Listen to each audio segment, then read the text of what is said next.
அனைவருக்கும் வணக்கம். ஒரு நாள் இடைவெளியில் மீண்டும் உங்களை கதிரவன் டாக்கீஸுக்கு வரவேற்கிறேன். இந்த திங்கட்கிழமை இந்த காணொளி எதுவும் போட இயலவில்லை. ஏனென்றால் அன்றைய தினம் திருச்சியில் நடைபெற்ற திராவிட முன்னேற்ற கழக மாநாட்டில் கலந்து கொள்ள வேண்டிய பணிகள் இருந்ததால் அந்த காணொளி போட முடியவில்லை. இன்றைய தினம் தமிழ்நாட்டை மட்டுமல்ல, இந்தியாவை மட்டுமல்ல, உலகத்தையே ஆட்டி படைத்துக் கொண்டிருக்கின்ற ஈரான் மீதான போர், அந்த போரின் விளைவாக ஏற்பட்டுள்ள பிரச்சனைகள், இந்த பிரச்சனைகளை இந்திய பேரரசு எவ்வாறு கையாளுகிறது என்பதை பற்றி நாம் இன்று காண இருக்கின்றோம். போர் ஏதோ ஒரு நாட்டிலே நடக்கிறது, நமக்கு என்ன பிரச்சனை நினைக்க முடியாது. ஏனென்று கேட்டால் ஒரு போர் என்றாலே உலக நாடுகள் அனைத்தும் ஒன்றுடன் ஒன்று தொடர்புடைய காரணத்தால் பாதிக்கப்படக்கூடிய சூழல். இரண்டாவதாக பொருளாதார பிரச்சனைகள், இவைகளெல்லாம் இருக்கக்கூடிய காரணத்தால் ஒரு நாடு அதன் ஏற்றுமதி இறக்குமதியில் ஒன்றை ஒன்று சார்ந்திருக்கக்கூடிய காரணத்தால் அந்த பாதிப்புகள் நம்மை தொடர்கின்றன. அந்த வகையில் சமீப காலமாக இந்தியாவில் இந்த போரின் எதிரொலியாக பங்கு சந்தையில் பங்கினுடைய மதிப்புகள் மிக கடுமையாக வீழ்ச்சியடைந்து விட்டது. தங்கம் விலை ஏறுமுகத்தில் இருக்கின்றது. அடுத்ததாக பொதுமக்கள் பாதிக்கக்கூடிய பிரச்சனையாக சமையல் எரிவாயு சிலிண்டர் தட்டுப்பாடு ஏற்பட்டிருக்கிறது. இந்திய ரூபாயினுடைய மதிப்பு டாலருக்கு நிகராக 92 ரூபாயை எட்டியுள்ளது. அதே போல மிக நமது நாட்டை இறையாண்மை மிக்க நாடு, அது சாவரன் கண்ட்ரி என்று சொல்கிறோம். இறையாண்மை என்று சொல்லும் பொழுதே அந்த இறையாண்மை வந்து எந்த நாட்டும் கட்டுப்பட்டதல்ல, நமது முடிவுகளை நாமே தீர்மானிக்கின்றது. ஆனால் சமீப காலமாக இந்தியா பாகிஸ்தான் போரிலிருந்து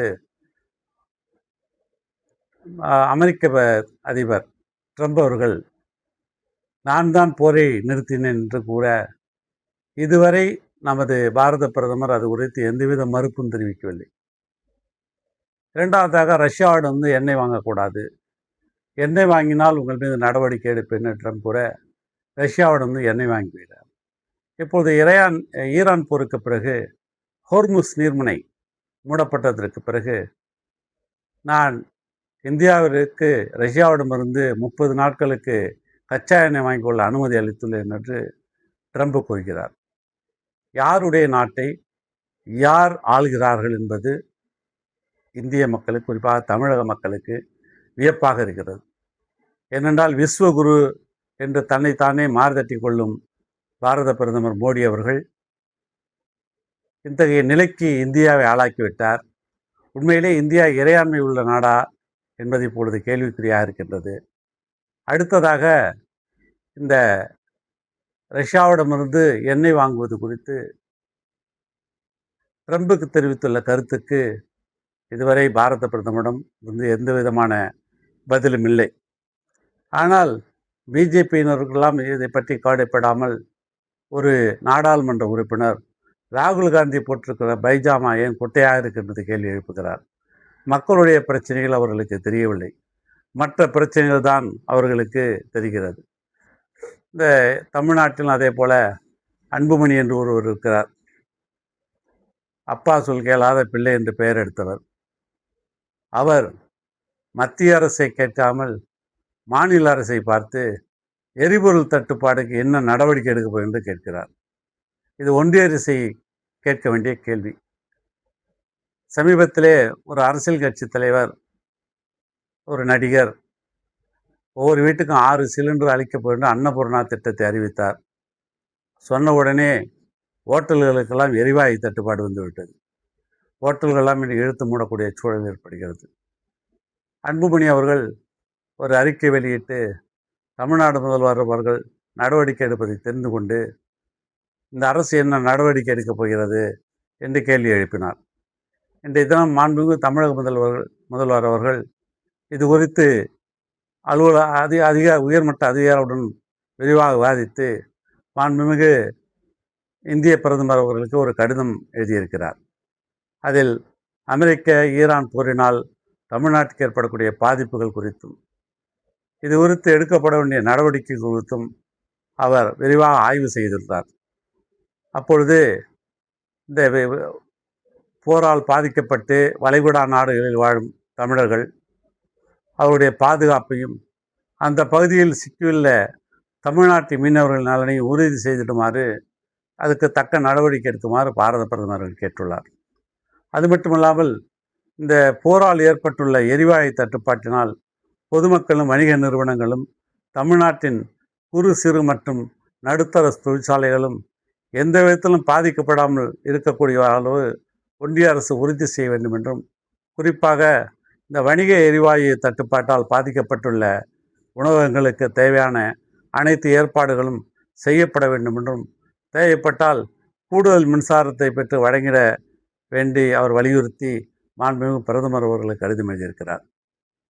ஒரு எதிர்காலத்தில் அவருடைய பிரச்சனைகளை சிந்தித்து அதன் மீது நடவடிக்கக்கூடிய ஒரு தலைவராக தமிழக முதல்வர் இன்று திகழ்ந்து கொண்டிருக்கிறார். ஆனால் இது பற்றி எதுவும் கருத்து கூறாமல் எதிர்க்கட்சி தலைவர் அவர்கள் ஏற்கனவே பலமுறை அவமதிக்கப்பட்ட மாண்புமிகு இந்நாட்டின் குடியரசுத் தலைவர் அவர்கள் மேற்கு வங்காளத்தில் அவமதிக்கப்பட்டதாக அவர் அறிக்கை விடுகிறார். இருக்கக்கூடிய எதிர்க்கட்சி தலைவருக்கு பிஜேபிக்கோ அல்லது மோடிக்கோ எந்த விதமான அவப்பெயரும் வந்துவிடக்கூடாது என்பதில் மிக கவனமாக அவர்களின் மிக மிக முக்கிய அடிமையாக மாறிவிட்டார். இந்த ஈரான் போரால் பல்வேறு விதமான பாதிப்புகள் தமிழகத்திற்கு ஏற்படக்கூடிய வாய்ப்புகள் உருவாகி இருக்கிறது. ஒன்று எரிவாயு குறைபாடு, மற்றொன்று மீனவர்கள் அரபிக்கடலில் மீன்பிடிக்க செல்லக்கூடிய மீனவர்கள் அங்கு சிக்கி போரில் பாதிக்கப்படாமல் இருப்பதற்கும், தமிழ்நாட்டிலிருந்து ஏற்றுமதி ஆடைகள், ஆயத்த ஆடைகள் அந்த பாதிப்பிற்கும், ரூபாய் விலை வீழ்ச்சிக்கும் முக்கிய காரணமாக இருக்கக்கூடிய அந்த ஈரான் போரில் குறித்து மாண்புமிகு தமிழர்கள் இன்றைய தினம் அவர் ஆய்வு செய்து அதற்குரிய உதவிகளை கேட்டு இந்திய தலைமை அமைச்சரிடம் கடிதம் எழுதிப்பதற்கு பாராட்டுகள். நன்றி, வணக்கம். மீண்டும் சந்திப்போம்.